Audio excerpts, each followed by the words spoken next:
Nah, tapi kalau kita pengen investasi, pastinya kita harus punya apa? Punya pegangan atau punya kemampuan untuk gimana sih cara kita mau melakukan investasi. Karena investasi itu tidak hanya sekedar kita naruh uang di salah satu platform saham maupun reksadana, tapi harus benar-benar punya kemampuan untuk bisa membaca supaya kita memperoleh keuntungan di masa depan nanti.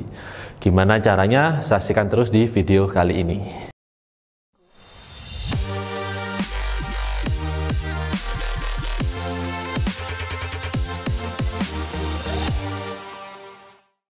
Halo, perkenalkan saya Alif Imran Muhammad dari The Consulting Business Consultant. Kali ini saya akan membahas gimana sih cara kita belajar menganalisis fundamental, yang mana tujuannya untuk investasi. Ya, kalau kita pengen investasi, kita harus punya kemampuan dulu. Nah, namanya adalah analisis fundamental. Sebelum saya melanjutkan materi yang saya sampaikan, jangan lupa untuk klik tombol subscribe YouTube channel kami, yaitu theconsulting.id.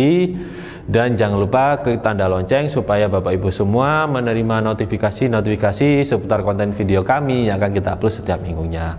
Oke, jangan lupa untuk diklik subscribe-nya. Selanjutnya kita akan membahas apa sih analisis fundamental itu. Analisis fundamental adalah salah satu metode untuk mengukur nilai intrinsik keamanan dengan apa? Membandingkan faktor ekonomi, ya, faktor ekonomi dan keuangan yang terkait. Dalam artian faktor ekonomi ini bisa berkaitan dengan faktor ekonomi yang dialami oleh Indonesia. Kita harus tahu dulu kondisi ekonomi di Indonesia seperti apa. Kalau kita melihat secara kondisi saat ini kan, karena efek dari pandemi ini kondisi ekonomi lagi menurun, yang mana itu terjadi di 2020. Salah satu langkah kita kalau kita mau melakukan investasi adalah dengan cara menggunakan analisis fundamental ini. Nah, jadi harus benar-benar kalau kita mau melakukan investasi jangan sekedar kosongan ya. Oh, lagi tren-trennya investasi nih, reksadana misalkan. Oh, saya ikutlah. Nah, tapi nggak tahu ternyata ketika mau investasi mengalami kerugian, akhirnya merugikan diri sendiri. Nah, ini kita harus benar-benar punya kemampuan, terutama kita harus belajar gimana sih caranya supaya kita mau menginvestasi, kita memperoleh keuntungan, supaya kita nggak rugi nanti kalau kita sudah mengeluarkan uang itu, supaya ruginya nggak terlalu besar. Nah, salah satu platformnya atau salah satu caranya adalah dengan analisis fundamental ini.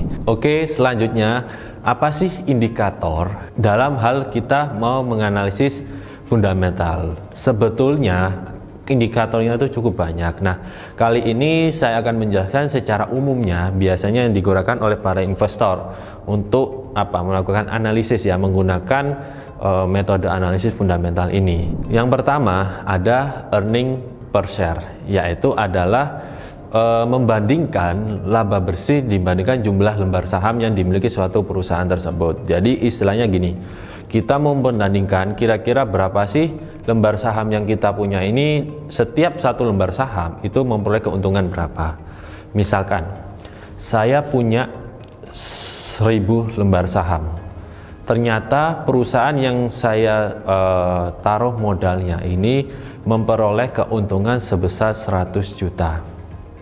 Oke, nah jadi dari kita kalau menggunakan indikator EPS atau earning per share, berarti kan laba bersihnya itu 100 juta, kita bagi 1000. Nah, berarti 100 juta laba bersih yang diperoleh perusahaan dibagi dengan jumlah lembar saham yang kita punya, yaitu sebanyak 1000 lembar. Nah, berarti berapa sih keuntungan yang kita peroleh per lembarnya? Itu sebesar Rp1.000. Nah, jadi istilahnya setelah kita sudah punya dengan jumlah lembar saham yang kita punya, artinya kita memperoleh keuntungannya sebanyak Rp1.000 per satu lembar sahamnya. Nah, seperti itu untuk menghitung indikator menggunakan EPS atau earning per share ini. Nah, bagaimana sih penerapan interpretasinya? Penerapan interpretasinya yaitu adalah kita harus mencari perusahaan yang punya tren dari waktu ke waktu itu mengalami pertumbuhan. Pastinya dong kalau kita mau investasi kan kita nggak mau kita sudah menanamkan modalnya ternyata perusahaan ini rugi, otomatis rugi di kitanya. Maka dari itu kita harus benar-benar pintar-pintar untuk berinvestasi. Kenapa? Karena kita harus melihat secara grafiknya. Grafiknya ini bagus nggak, kira-kira perusahaan A misalkan ya, dia sudah TBK, dia sudah omsetnya cukup besar, tapi bukan berarti omset besar secara keuntungannya juga begitu besar. Nah, pastinya kan harus benar-benar kita pintar-pintar dalam hal berinvestasi itu harus melihat kondisi perkembangan dari usahanya tersebut atau kinerja perusahaannya tersebut. Jangan sampai malah merugikannya kita. Nah, itu untuk penjelasan dari earning per share-nya. Yang kedua adalah PER, yaitu price to earning ratio. Nah, apa sih price to earning ratio itu? Nah, price to earning ratio ini kita membandingkan harga saham dibagi dengan laba bersih per lembar sahamnya tadi, yaitu kalau dengan istilah namanya earning per share yang mana kita bahas di poin pertama tadi.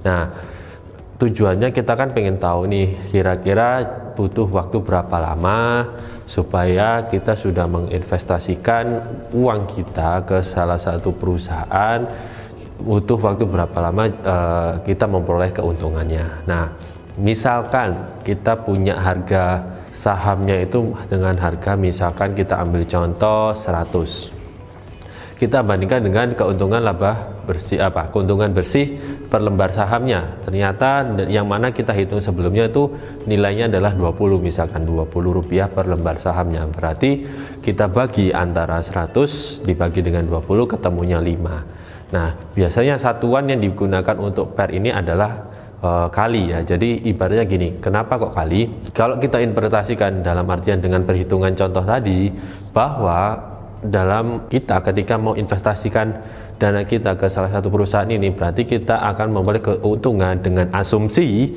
bahwa pendapatan bersihnya adalah di salah satu perusahaan ini stabil dalam artian misalkan keuntungan bersihnya itu 20 juta. Nah, kalau misalkan selama 5 tahun dia keuntungannya tetap 20 juta keuntungan bersihnya, maka kita akan memperoleh keuntungannya nanti dari hasil perhitungan itu membutuhkan waktu 5 tahun. Nah, seperti itu cara kita mau menggunakan indikator untuk menggunakan PER ini. Yang ketiga yaitu adalah ROE, ya, istilah lainnya itu adalah return of equity. Nah, apa sih return of equity ini? Kita menggambarkan seberapa besar modal yang sudah ditanamkan ini dapat memperoleh keuntungan berapa. Nah, maksudnya gini, kita punya modal nih, kira-kira modal yang sudah ditanamkan di salah satu perusahaan ini bisa membuat perusahaan ini memperoleh keuntungan sampai berapa sih nominalnya. Nah, itu untuk menghitung menggunakan indikator ROE. Nah, apa sih rumus dalam menggunakan indikator ROE ini? Yaitu membandingkan laba bersih dibandingkan modal perusahaan. Ya, jadi istilahnya kalau misalkan ROE-nya ini semakin tinggi, nah juga itu menandakan bahwa modal yang diinvestasikan itu dapat memberikan manfaat, keuntungan dalam suatu perusahaan ini semakin tinggi lagi. Nah, jadi istilahnya kalau misalkan nilai ROE-nya ini tinggi, berarti menandakan bahwa kinerja atau aktivitas operasional yang ada di perusahaan ini cukup bagus. Bagus dalam artian bahwa dengan menanamkan modal di salah satu perusahaan ini bisa menaikkan keuntungan dari perusahaan. Nah, efeknya apa? Nah, nantinya akan kembali ke kitanya lagi. Semakin besar keuntungannya, berarti keuntungan hasil investasinya kita juga semakin tinggi. Seperti itu untuk menggunakan indikator ROE. Nah, dan yang terakhir adalah DER. DER ini adalah debt to equity ratio, yaitu seberapa besar sih atau kemampuan perusahaan melunasi hutang jangka panjangnya maupun jangka pendek dibandingkan dengan modal yang dipunya. Nah, kira-kira komponen modal itu kan tidak hanya dari modal disetor, tapi pasti ada laba ditahan juga dan lain sebagainya. Nah, kira-kira apakah modal yang dimiliki perusahaan ini bisa mencukupi hutang-hutang jangka pendek maupun jangka panjangnya? Nah, kalau misalkan berarti kan tadi rumusnya itu adalah total hutang dibagikan dengan modal. Nah, kalau misalkan nilainya ini lebih rendah, artinya bahwa dengan kemampuan modal yang dimiliki perusahaan ini bisa mencukupi hutang-hutang yang dimiliki perusahaan. Akan tetapi kalau semakin tinggi berarti artinya apa? Bahwa total hutang yang dimiliki perusahaan ini cukup tinggi, dalam artian modal yang dimiliki perusahaan ini masih belum cukup untuk melunasi hutang jangka pendek maupun hutang jangka panjangnya. Jadi istilahnya investor kan pasti tidak mungkin menanamkan sahamnya atau modalnya ini kalau misalkan kemampuan perusahaannya ini nggak bisa melunasi hutang-hutangnya. Otomatis ketika perusahaan nggak bisa melunasi, jatuhnya nanti malah merugikan, baik itu dari sisi perusahaan maupun kita sebagai investor. Jadi itu adalah keempat indikator yang biasanya digunakan oleh para investor untuk menganalisis kalau kita mau melakukan investasi. Nah, semoga video ini bermanfaat bagi Bapak Ibu semua dan bisa Bapak Ibu share ke teman-teman semua supaya nanti teman-teman bisa mendapatkan insight-insight positif dari materi yang saya sampaikan. Oke, sekian video kali ini dan sampai jumpa di video selanjutnya.